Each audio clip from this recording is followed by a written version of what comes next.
En tant que créatrice artisanale, tu as peut-être été tentée de cliquer sur booster sous cette publication sur un post Instagram ou Facebook pour te donner un petit peu de force ou en tout cas développer ta visibilité. Allez, tu as peut-être été tentée une fois et puis au final, ça n'a pas donné grand-chose. Je vais t'expliquer pourquoi ça n'a pas fonctionné et surtout ce qui peut vraiment marcher à la place. Et puis dans cette vidéo, tu vas comprendre pourquoi une vraie campagne publicitaire, alors ici je parle d'une vraie de vraie, c'est toujours mieux que de faire un simple boost d'une publication. Mais ça, je vais pas te le dire tout de suite parce que pour vraiment comprendre pourquoi le boost, il va te limiter ou en tout cas, il va pas t'apporter les résultats que tu attendais, il faut d'abord que tu comprennes comment il fonctionne et dans quel cas il peut être utile. Dans cette vidéo, on va voir ensemble comment fonctionne un boost de publication pour ta marque artisane, dans quel cas je te le déconseille, mais complètement, et dans quel cas il pourrait vraiment te servir, parce que oui, il peut te servir dans 2 cas très précis. Et à la fin, évidemment, je t'explique le mécanisme qui fait qu'une vraie campagne publicitaire, c'est une très bonne campagne.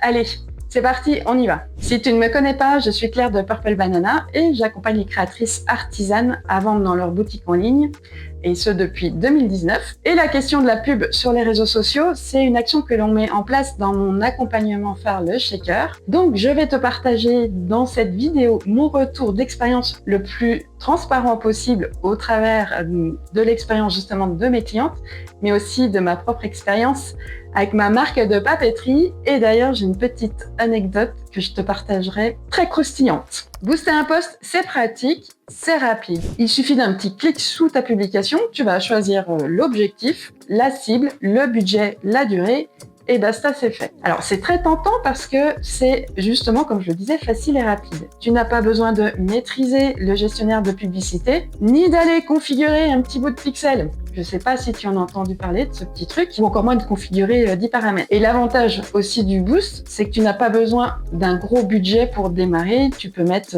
5, 10, 15, 20, 25, 30 euros, même si je te conseille pas un tout petit budget. Je vais te donner un exemple très concret. Une de mes clientes, dans mon accompagnement le Shaker, qui vient d'ailleurs de terminer le Shaker, a testé le boost de publication à un moment très précis du Shaker, à l'étape 8 sur les 12 de l'accompagnement, très exactement.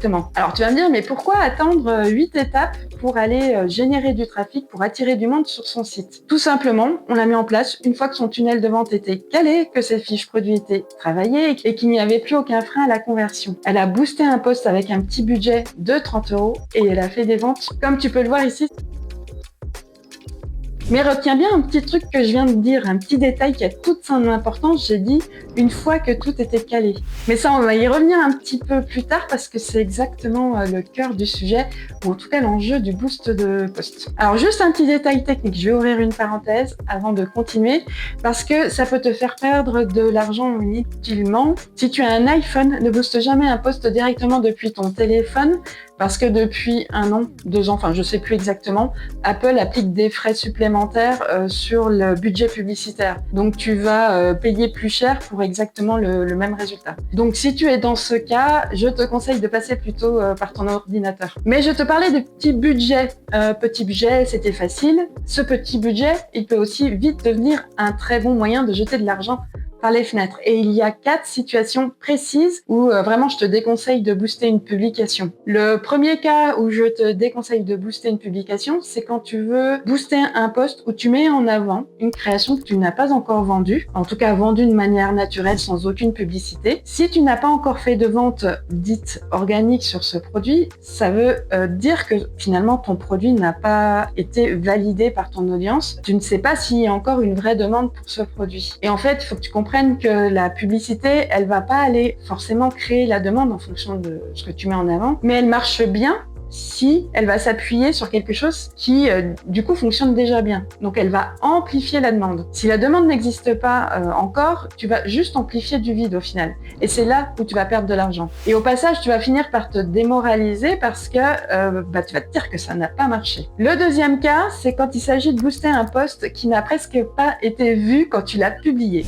Je m'explique. Tu vas poster un carrousel, un réel, peu importe. Et là, tu te rends compte qu'il n'a pas été vu par ton audience et qu'il n'a pas été liké par ta communauté. Et du coup, comme tu as passé du temps dessus, tu as envie de lui redonner un petit peu de vitalité pour qu'il soit davantage vu. Mais ici, Si tu es dans ce cas-là, je pense que tu te trompes de débat. Pose-toi plutôt la question de pourquoi ce post n'a pas fonctionné. Est-ce que c'est le message qui parle pas? Est-ce que c'est le visuel ou le hook qui ne fonctionne pas? Ou alors simplement, est-ce que c'est le sujet qui n'intéresse pas ton audience? Si ton post n'a pas été vu, c'est que quelque part, l'algorithme, il t'a déjà donné sa réponse en ne le montrant pas plus largement. Et si tu veux booster ce post, tu ne vas pas corriger le problème de message, de hook ou de quoi que ce soit. En tout cas, le problème, il va rester là comme il était depuis le départ. Tu vas juste payer finalement pour te voir confirmer à nouveau que le post ne marche pas. Le troisième cas, c'est quand tu veux booster un post dans le seul but de gagner des abonnés sur Instagram. Alors ça, c'est une vision tout à fait personnelle, mais quand même, vu la portée moyenne des publications qui sont aujourd'hui entre 20 et 25% de ton audience dans le meilleur des cas, donc 25%, ça veut dire qu'un quart seulement de tes abonnés voient tes posts. Payer pour des abonnés supplémentaires, c'est pour moi jeter de l'argent par la fenêtre parce que les abonnés que tu auras entre guillemets achetés ne verront que rarement tes prochains posts. Donc tu vas payer pour un chiffre qui ne te rapporte rien directement. Ça va gonfler ton compteur, ton nombre d'abonnés, ton ego peut-être au passage, mais peut-être pas ton chiffre d'affaires. Et le quatrième cas, celui qui compte le plus, c'est quand tu veux booster du trafic vers ton site sans avoir vérifié ton tunnel de vente. Si ton site ne convertit pas, ne séduit pas, ne convainc pas, ça ne sert à rien d'envoyer plus de trafic dessus. Comme je dis souvent, c'est peut-être pas forcément un problème de trafic que tu as, mais c'est peut-être un problème de conversion. Ou les deux. Faut vraiment le voir comme une passoire. Si ton site c'est une passoire avec plein de trous, attirer du monde, de trafic, les gens ils vont passer à travers les trous de la raquette. Tu vas pas les retenir. C'est exactement pour cette raison que dans mon accompagnement le shaker, je ne fais tester le boost qu'à un moment très précis, une fois que tous les freins à la conversion ils ont été identifiés et levés. Surtout pas avant. D'ailleurs, petite anecdote, je t'en parlais au début de cette vidéo, j'en ai fait les frais avec ma marque de papeterie. Tout juste l'année dernière, j'ai sorti une nouvelle collection en été. J'ai boosté un post. Alors très classique, j'ai mis 30 € de budget sur 5 jours, sauf que je me suis rendu compte à la fin qu'il y avait un problème de sélection des moyens de livraison sur mon site. Ça s'affichait très mal, je pense que ça a été dû suite à une mise à jour d'un plugin. Autant dire que ça m'a fait une belle jambe d'avoir plus de visiteurs sur mon site parce qu'ils avaient énormément de mal à commander. Donc c'est là où je te dis que attirer du trafic quand tu as un problème sur ton site, ça sert à rien. Alors là, oui, c'était un gros problème que j'aurais pu identifier, mais parfois t'as pas des gros bugs comme ça, tu as des petites problématiques, des petits freins à l'achat qui, mis bout à bout, font hésiter tes clients. Et ça revient au final exactement au même. Donc si je te dis tout ça, est-ce que ça veut dire qu'il ne faut jamais booster une publication? Alors pas du tout,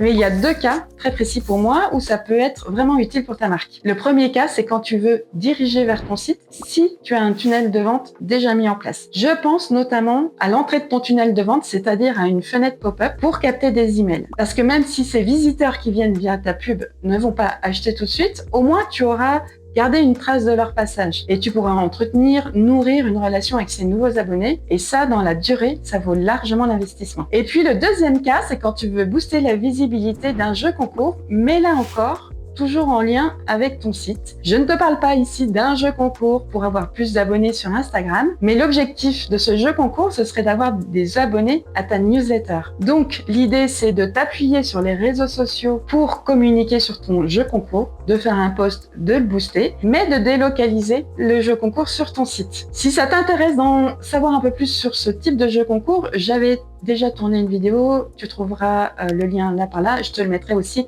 en description. Alors oui, c'est un peu plus technique à mettre en place ce jeu concours, c'est largement à ta portée. Je connais beaucoup de créatrices qui l'ont fait. Si besoin, je te conseille cette mini formation qui est dans mon catalogue, qui est à un prix mais très mini. Et en plus, je te glisse même un petit code promo qui t'est réservé. Tu trouveras le code en description sous cette vidéo. Est-ce que tu as remarqué le point commun entre ces deux cas? Dans les deux cas, le boost, il ne va pas forcément vendre directement tes créations, il va plutôt nourrir un système. Et ton tunnel, lui, il va prendre le relais et il va vendre ensuite. Le boost, si tu veux, il devient utile quand il alimente quelque chose qui convertit déjà. jamais quand il essaye de compenser quelque chose qui ne convertit pas. Et maintenant, la question que tu attends peut-être depuis le début, c'est pourquoi est-ce qu'il vaut mieux faire une campagne plutôt qu'un simple boost d'une publication? Alors aujourd'hui, Meta permet de choisir un objectif achat même en boost de post, ce qui n'était pas le cas il y a quelques mois encore. Donc l'argument n'est plus le boost ne peut pas viser la vente. Il le peut. La vraie différence, en fait, elle se joue ailleurs. Avec une campagne